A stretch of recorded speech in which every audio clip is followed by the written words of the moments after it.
Hi, I'm Mark Cunningham with Grace Property Management. Last year there was a number of pieces of legislation right here in Colorado passed to give the tenants more rights as it related to dealing with landlords. And those things are in place now. There's a couple new pieces of legislation that are pending, and the question is this: will it help tenants?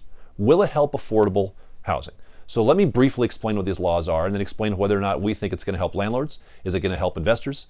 And at the end of the day, is it going to help tenants? And then I will quickly share what I believe was a simple solution to all this stuff as it relates to affordable housing. So there's a couple bills. There's three important bills right now. More than that, but just three I'm going to talk about. HB 20-2234 is an eviction appeal amendment, meaning a tenant would immediately have the right to appeal if they were evicted, even for non-payment of rent.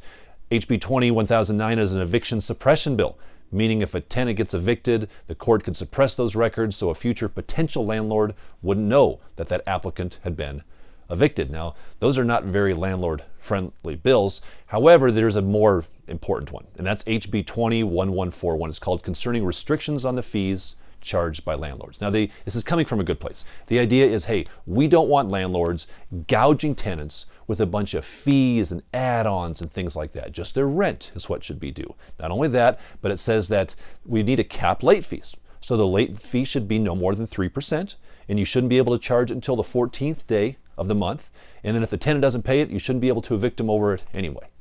Very extreme in letting the tenants pay much, much later and really not having any force in place should the tenant decide to pay up until the 14th day of the month. Now, at the face value, you think, well, gosh, if I'm a tenant, that sounds pretty good. And it does. That sounds pretty good. I can pay late, won't get evicted for it. What's wrong with that? Well, there's a bigger picture.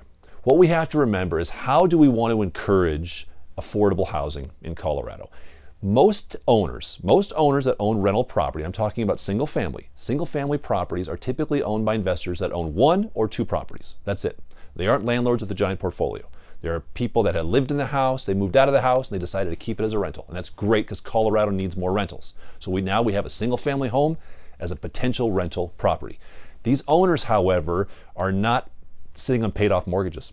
Most of these owners have first mortgages. A lot of them have second mortgages. And if tenants pay late, these owners can't make their mortgage payment.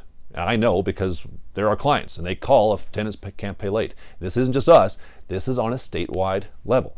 So if we put this in place, at the end of the day, my fear is it's going to drive investors out of Colorado. The sales market is very strong right now. That means if you are a small investor and you're sitting on a single family house and you suddenly realize that it's much more risky to put a tenant in that house, you may just sell because you can make probably good money.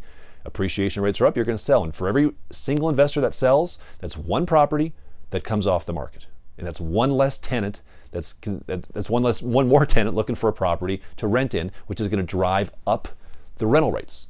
So I strongly urge you, if you are a tenant, if you are a property manager, if you are a real estate owner owning one or any number of homes, you need to contact your legislature. You need to tell them that this is not good for tenants. It's not good for Colorado. It's not good for investors, because if this passes, and I'm not a big doom and gloom, the sky is falling chicken little guy, but this is significant. This bill here is significant. If you tell landlords that they can't pass on expenses to the tenants through fees, things like if the HOA charges the property because the tenant did something, you need to pass that through. That's just standard practice. If the tenant wants a pet, they typically pay an additional fee. Why? Because there's damage to the property that may be incurred. This is standard practice. So if we want to put these things in place, I do suggest there ought to be a cap on late fees. Let's cap it at 10%. That's been the industry average since at least 1978 when we've been in business. If you want to cap late fees at 10% so people can't overcharge, great. But do away with the part of the bill that says no other fees. Here is the solution, I believe, to affordable housing. Did you know that about a year and a half ago in the city of Aurora, we saw the average rental rates for condos and townhomes come down?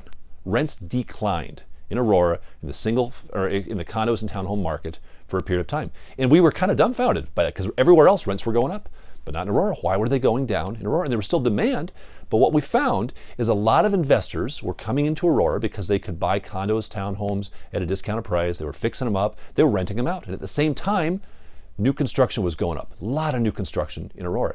What that caused is supply to go up, and there weren't enough tenants to fill it. And we saw rents tick, tick, tick, down, down, down. It actually got harder to rent things. We were renting things for cheaper than we had been the month or the year prior. That happened because it encouraged more investors to come into the market. That's what we need to do. We need to encourage more people to rent out their single-family homes, especially, so that good, hardworking tenants have a place to live. They can move out of an apartment and move into a house. So what about this? How would we encourage people to do that? What if the legislator passed something that said, you know what, if you buy a new rental property and you put it in place in the next year, we'll give you a $1,000 tax credit for the next 5 years. $1,000 a month for 5 years. It'd be a $5,000 tax credit. If they did that, I bet you would see the number of rental properties pop in a good way. See, my fear is this, and I really believe this. If this law passes in its current form, I believe in the next 24 months, we will see somewhere between a 5 and a 10% decline in the number of available single-family rentals in the state of Colorado. We just will. At the same time, we're going to see rents escalate even higher because of this well-intentioned, well-meaning law that will hurt tenants at the end of the day. So if you want to take action on this, which I encourage you to do, contact your local legislature and encourage them to vote no on HB 201141. Tell them it's going to be bad for tenants at the end of the day, because it will. It will hurt tenants. I sincerely believe that. We've been providing fair housing. We've been providing affordable housing since 1978. We want to keep doing that. We care about our tenants. This will not help them. It's going to hurt investors. It's going to hurt tenants at the end of the day.